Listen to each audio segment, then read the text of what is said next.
masyadong luya yung luya kasi lalagay akong gulay.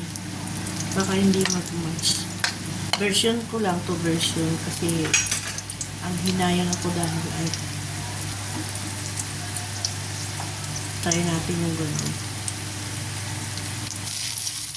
Kaya natin ang sabaw. Tubig.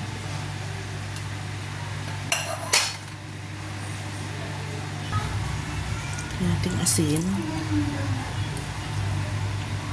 Asukal, kunti para vitamis siya. Kasi nga sweet and sour. Seasoning.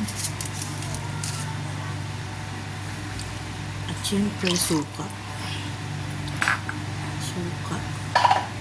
Tayo natin kumulit.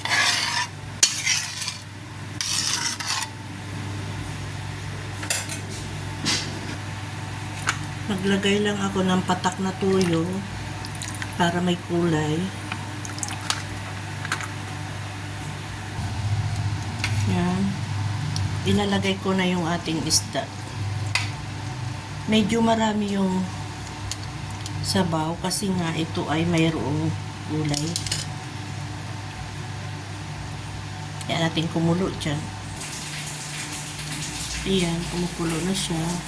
Nalagay ko na yung aking cauliflower at saka bell pepper.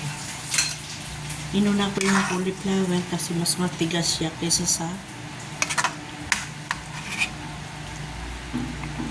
broccoli.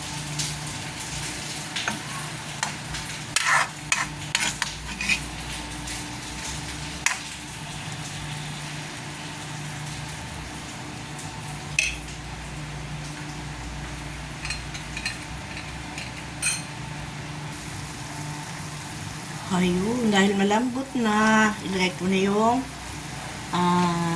broccoli.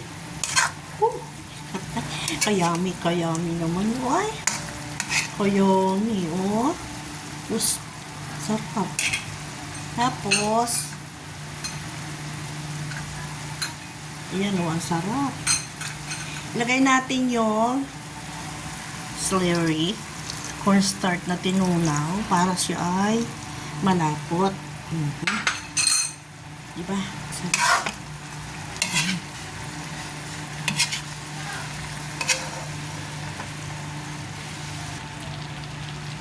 Tapos, ilalagay ko na yung sibuyas kanina.